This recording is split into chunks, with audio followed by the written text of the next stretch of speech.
If you love hearty, filling, and flavorful meals, you'll love this Moroccan chickpea stew. Let's get into it. Oh, I am going to do our Moroccan chickpea stew recipe. And I really love this recipe because it's, for all intents and purposes, a 30-minute meal. So I'm going to walk you through what to do. So we've got chickpeas. These are cooked chickpeas already. They've been drained. We've got some yellow lentils over here. I have some diced jalapeno, and I've got my spices here. So we've got cumin, coriander, and turmeric. Some fresh, they're not fresh, they're canned diced tomatoes. I don't like to do fresh tomatoes in the winter if I can help it, since they're so good in the summertime. So we got some diced onion here, and then I have some grated ginger and minced garlic.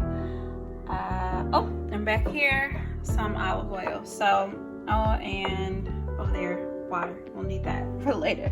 So we're gonna go ahead and get started. Okay, so I've got my hot pot here waiting for ingredients. I'm going to go ahead and add about 2 tablespoons of olive oil here, and put my spices into the pot. So the reason why I do this is I want to what we call bloom the spices. So the objective of doing this is to use heat and the oil in the pan to release the natural oils in the spices since they're dried. This yields like a more aromatic dish in the end. It really brings out the flavor of the spices and makes them go a longer way. So I'm just gonna bloom these spices for about, I don't know, probably another 40 seconds or so. They're beginning to become aromatic, and that's when I know I can add my next ingredients. My spices are bloomed. I'm going to go ahead and add my garlic and ginger. Alright, and I'm going to add my onions as well. Got a medium-low heat. Don't want it to burn.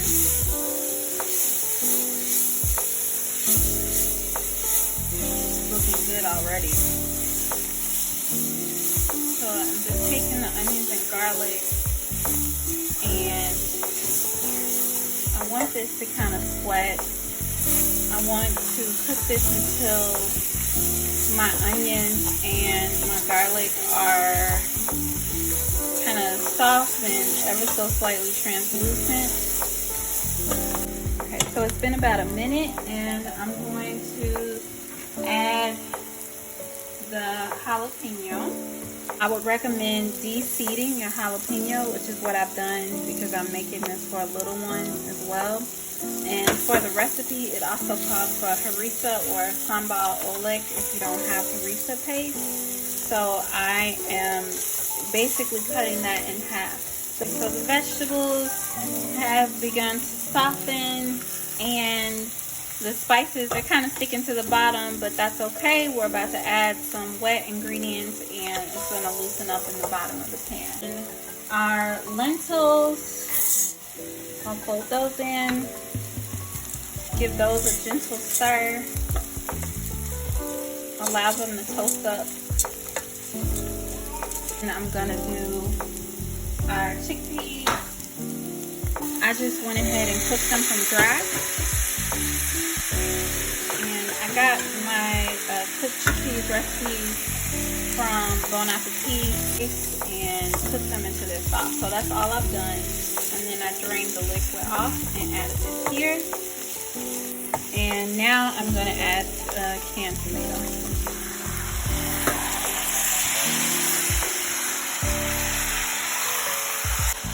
This is already looking so good.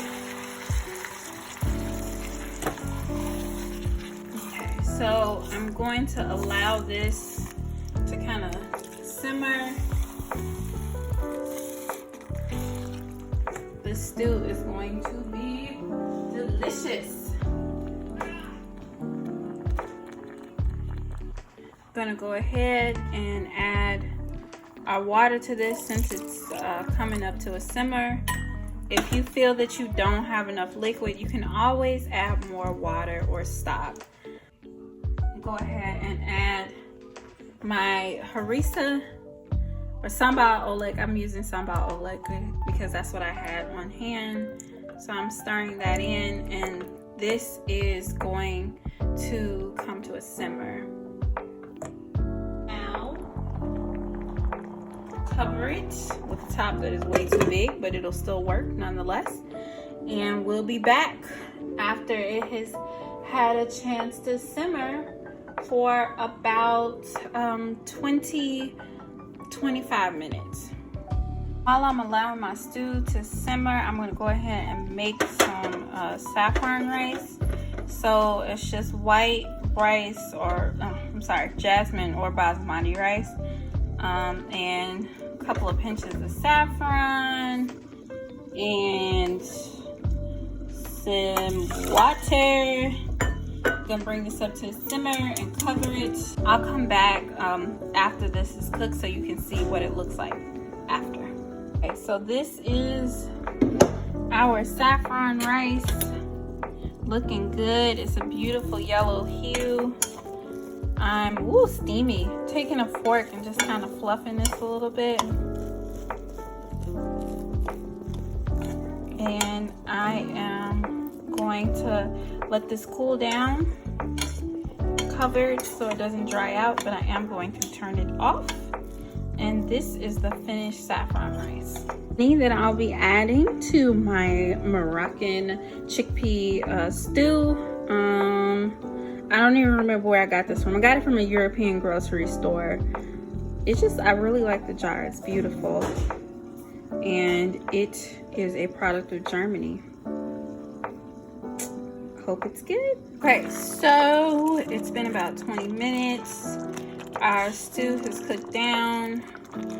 I'm going to add the finishing ingredients, which is the honey, salt, and pepper. So I am doing a tablespoon and a half roughly of raw honey to this. Oh yeah, that looks good. It's just a nice contrast to sweeten it up a little bit, but you know, without being too sweet. And then I'll do a little bit of salt, sea salt I'm using, and a little bit of black pepper. I like to use fresh black pepper, but I don't have it today, so I'm using what's on hand. So I'm going to, at this point, you can take it off the stove and let the residual heat just finish cooking it, and then you can stir in your fresh herbs and it's ready to serve. If not, you can take it off the heat at this point, let it cool down. You can use it for meal prep, and this will hold for up to 5 days in the refrigerator. It will hold for 3 to 4 months in the freezer. So the choice is yours. It's up to you. I'm going to eat this tonight, but I'm not going to eat it right now, so I'm not going to add my fresh herbs. If I have a chance to come back, I will, and I will fold in fresh herbs right before it is time to serve. Okay, so this is the finished stew. It has had quite some time to cook because I had some things to do, but that's the beauty of it. It holds well. So I'm just adding in fresh herbs, chopped parsley and cilantro, stirring that in for color. And then I'm gonna put this, I'm gonna top this with some rice.